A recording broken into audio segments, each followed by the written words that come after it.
Was that a graceful entrance? I think it was. We pulled it off. Hi, EOS. Hello, everybody. We're here with Arturo Castro. And Jose Torillo, and together we are Menudo. Will that joke ever get it old? I don't know.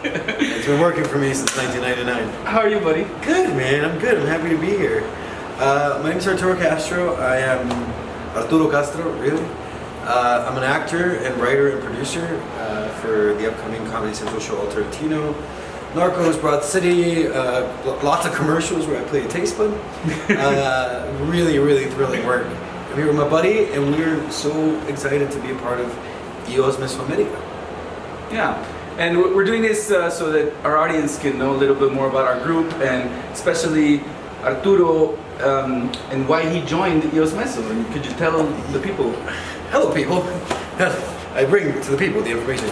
Well, I've always been a firm believer in giving power back to the people, you know? And I mean this in the sense of, like, I think that people should own their own information. And with EOS, the brilliant part about it is the provenance of your information is easily checkable, and it also prevents companies from being able to sell whatever you put out there. I mean, I just think it's unfair that you put your thoughts out on the internet, you put your pictures of your mom, bro. Put pictures of your mom. Nobody should own pictures of your mom but you. That's a Freudian conversation. That's very funny and profound at the same time. But that's what I'm saying. And I believe that this is a great way to sort of regain control of what we're putting out there.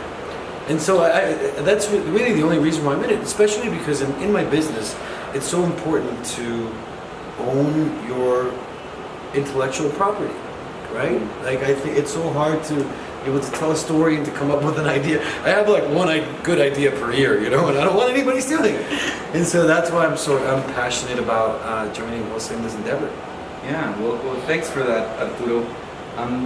Could you tell people maybe about some of your experiences in a world lacking this kind of infrastructure for data? I imagine when you were younger, you know, hustling in Brooklyn, trying to make it in the entertainment industry, you probably were approached by some people who told you, you know, just record this for me and, you know, I'll be good for it. It's crazy, you know. I remember the first commercial I ever shot, I got paid $400. I thought I was rich. I mean, I still have those $400. I haven't spent a cent of it. And the contract was so prohibitive that they were able to reproduce it. They played it everywhere, man. It was like this thing where I was like a soccer player, like, Abuelo, this shot is for you. First of all, really racist. Yeah, first of all, it's really racist. And second of all, it played everywhere, and the sort of my likeness, my improv was no longer belonged to me. They could use it whenever they wanted. And so back then, you know, you could take it, you know, my stories, I was living in a little basement in Brooklyn, and now it's a dream come true. I'm still living in a basement in Brooklyn, but because I like the narrative, you know. No, but yeah. So it used to happen to me a lot, where just people would. I found sort of pictures of myself on the internet, or like auditions that I recorded that people just like used for profit, which I never saw a cent of. And it's more about the symbolism of it, you know. It's more about like giving somebody the credit that they're due. And I think with EOS, we can set up a system in which it's already sort of a pre-constructed form of crediting people for their work. You know? Not only that, but you can also verify beforehand whether what people are saying to you is true. I mean, you can say, hey, please send me the address where all this money for the production is at, so that you can actually save time and not be part of a production that doesn't have a budget that they claim to have, for example. And that's just one of the things we foresee and we hope and we want to build to see happen, right? Sure. So that's a part of the reason I'm involved in EOS Mesoamerica. And tell us, what do you feel this kind of technology is going to do for Latin America? And of course, most people know we don't have the best governments in the world, generally speaking. Have you put any thought into how this is going to play out in the future? Well, that's the thing. And sort of philosophically, I've always believed, you know, through the shows I want to create and through the stories I want to tell, I believe that there's too many things about what makes us different as cultures, and not enough shows or stories out there about what makes us the same. And I believe like a system like this, the great part about it is it's a colorblind, very inclusive system. That's right. That it can eventually, we can just sort of blur the border lines. Do you know what I mean? And so we can create a sort of global citizenry. That's right. That's a good word. Yeah, that's a good word. Take that, law school. Through information and through the internet. And I think the more interconnected people in Latin America are with other people in the world, through what I would like to believe in is an incorruptible system, because it's math, it's code, you know? Well, it's code plus legal decentralization. I mean, you know this, but there's in EOS at least 21 and 100 standby producers verifying the data for everyone else. So that's leaps and bounds better than one company or one government. Exactly. Well, that you need to trust. That's exactly the thing. And it is about creating sort of a global idea of trust, right? We see that, like, we've seen what can happen when very few people have a large amount of power, right? And I think especially for Latin America in our history, having a system in which it's more spread out and it's more of a community based. And it's auditable and it's transparent. Exactly. Transparency is a hard thing to come by these days. And you know, there's this idea of we're living in a post-truth era. Yeah. And I, for one, think that's a bunch of BS, and that we should work to have truth be readily verifiable and available to everybody, at least in terms of what happened when and who. Yeah, you know. I also wonder what pre-truth was. What was like the pre-truth era? Right. Everybody was just like guessing. They're like, I don't know. I guess the Earth is round. I don't know. Yeah, and I guess there was more shared opinions and more homogenous opinions, but that's kind of getting us off track. I want to touch briefly on our, because I remember, you know, back in the day, I think you weren't even in New York yet, or in the States.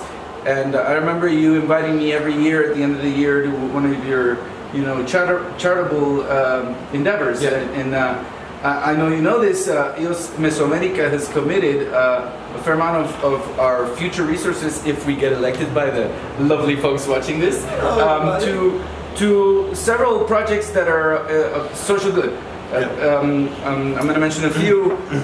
There's the Lake Atitlan rescue effort that I'm a part of, a large part of. And then there's How convenient. Convenient. I'm joking. I think it's very important that we say this lake and demonstrate a way to turn pollution into evolution and turn waste into resource. And this is going to be a really, I think, a watershed moment for the management of secondary or pollution waters. Any waters that come out of your home. Guatemala is really up in the mountains, and we can harness this resource as energy generating. And Atitlan is just going to be the first of those. But we also have Plantemos Mil Árboles. They've been working for over a decade, I think, in Guatemala, planting trees and just doing volunteer efforts, and they've planted tons and tons of trees. And if we get elected, we're going to have a steady stream of EOS going their way to expand their efforts. And also Programa Valentina, which I don't know if you know of, but is doing a great job of reducing the time a young person needs to spend on education to get a job. Yep. They're basically connecting patojos chispudos, which we call them here, like young people ready to go, ready to work, and they're putting them through an accelerated learning program. It's 4 weeks long, and they get a job after that immediately. And so that's another program we're supporting. And also the Seba.io meetups that are basically getting together all the brains here in Zona 4 in Guatemala around the blockchain theme, and getting programmers, entrepreneurs, investors, people together to work on amazing projects that are going to change, for one, the entertainment industry locally.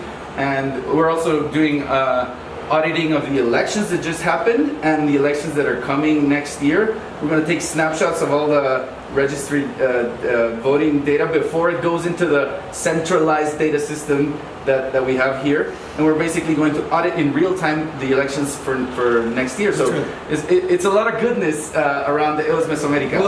Well, the sort of charitable foundations that I spearhead have to do with education.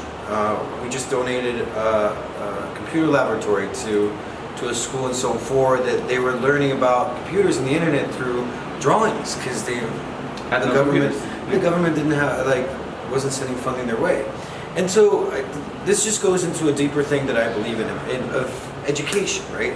Like Proyecto Valentina, these sort of projects are, I believe, in giving A, recycling good fortune, and B, in creating a group of educated, forward-thinking people that can, like, just give us a better society tomorrow. And I think EOS Mesoamerica has the right heart and the right idea and the right resources to make that happen. Well, hopefully, and if you guys check out our page, you can see that we have several outstanding individuals as part of our team that are in their own respective fields pushing the envelope forward and have decided to join us in order to really take a leap forward in terms of how our society is organized and governed. So that's all I think we have to say about EOS Mesoamerica. Before we go, I want you to tell us about what you're up to and what we can look forward to in your career. You mentioned Alternatino. Alternatino. Well, I just got a sketch show approved at Comedy Central,